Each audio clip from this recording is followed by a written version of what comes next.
সাতকানিয়ার বিভিন্ন অঞ্চলে বন্যার পানি কমতে শুরু করলেও সাতকানিয়া উপজেলা স্বাস্থ্য কমপ্লেক্সের বর্তমান ভয়াবহ পরিস্থিতি। ঠিক আছে।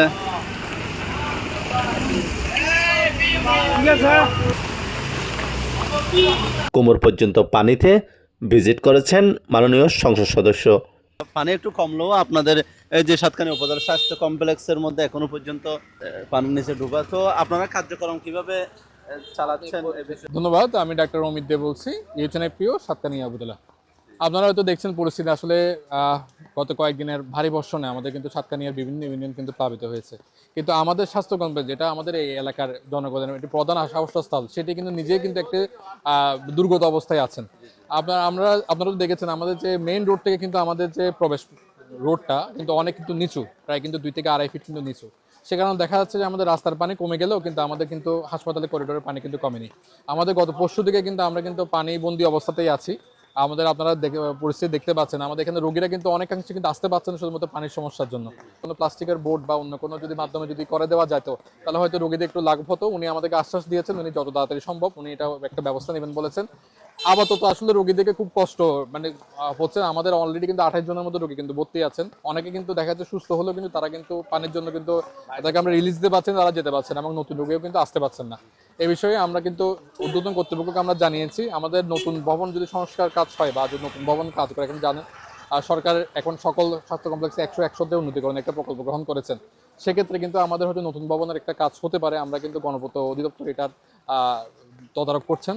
আমরা ওনার সাথে কথাবার্তা বলেছি যাতে আমাদের রাস্তাটাকে একটু উপরে উঁচু না করলে আমাদের কিন্তু এই পুরো কম্পাউন্ডটাকে যদি পানির এই জলাবদ্ধ থেকে মুক্ত হওয়ার জন্য কিন্তু এটা কিন্তু মিনিমাম 5 থেকে 6 ফিট কিন্তু ভরাট করা দরকার। না করলে কিন্তু আসলে এর সুফল কিন্তু আমরা এলাকাবাসী পাবে না। আমরা সাতকানিয়াতে বিভিন্ন অঞ্চলে দেখলাম এখনো পর্যন্ত অনেক রোগী নিজেদের নিয়ন্ত্রণে আছে, স্বাস্থ্য কমপ্লেক্সের দিকে তাকাই আছে। আপনাদের এভাবে কি পর্যাপ্ত ওষুধ বা ট্রিটমেন্ট করার জন্য এই যে সরঞ্জাম আছে কিনা? আমি আপনাদেরকে জানিয়ে রেখে আমাদের কিন্তু প্রত্যেকটা ইউনিয়নে কিন্তু এই দুর্যোগ মোকাবেলায় কিন্তু মেডিকেল টিম কিন্তু প্রস্তুত করা আছে। যদিও মেডিকেল টিমের অধিকাংশ স্বাস্থ্যকর্মী তারা নিজেরাও কিন্তু পানিবন্দী, কিন্তু তারপরেও তারা কিন্তু কাছাকাছি আশ্রম কেন্দ্রগুলোতে যাচ্ছে, রোগীদের খোঁজখবর নিচ্ছে যদি জরুরি যে চিকিৎসা সেবাতে যারা, যেমন আপনারা জানেন যে এরকম বন্যার পরে কিন্তু পানিবাহিত রোগের একটা প্রাদুর্ভাব বাড়ে। সেক্ষেত্রে কিন্তু পানি বিশুদ্ধকরণ ট্যাবলেট এবং হচ্ছে ওরসালাইন এবং প্যারাসিটামল, মেট্রোনিডাজল, এই ওষুধগুলো কিন্তু আমরা কিন্তু সাপ্লাই করছি। আমাদের ওষুধের এই মুহূর্তে কোনো সংকট নেই, মোটামুটি আমাদের ওষুধ আছে।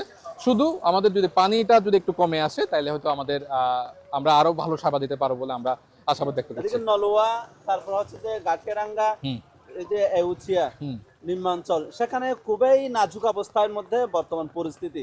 এটা আলাদা কোনো টিম করা যায় কিনা? আমরা গতকাল আমি কিন্তু আমাদের এমপি মহোদয়ের সাথে এবং হচ্ছে যে আমাদের বিরোধী দলীয় নেতা এসেছিলেন। আমি কিন্তু কয়েকটা জায়গাতে আমার যাওয়ার সৌভাগ্য হয়েছে। আমাদের সিভিল সার্জন স্যার এসেছিলেন, ডিসি স্যার এসেছিলেন। প্রত্যেক ইউনিয়নে কিন্তু আমরা কিন্তু মেডিকেল টিম করেছি। আমাদের 17টা ইউনিয়নে কিন্তু মেডিকেল টিম রেডি করা আছে। আপনি যেসব ইউনিয়নের কথা বলেছেন সবগুলোতে কিন্তু মেডিকেল টিম আছে। কিন্তু দুর্ভাগ্যজনক হলেও সত্যি, যাদেরকে দিয়ে আমরা মেডিকেল টিম করেছি তারাও কিন্তু দুর্গত জায়গায় যাওয়ার জন্য কিন্তু তাদের কিন্তু নিজস্ব কোনো আলাদা কোনো পরিবহন ব্যবস্থা নেই। এবং অনেকগুলো জায়গায় আশ্রম কিন্তু করা হয়েছে, সেগুলো কিন্তু পানির নিচে নিমজ্জিত।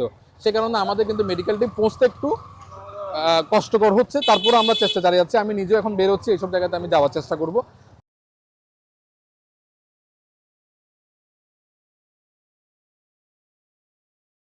সাতকানিয়ার প্রায় মেডিকেল টিম পানির নিচে তলিয়ে গেছে।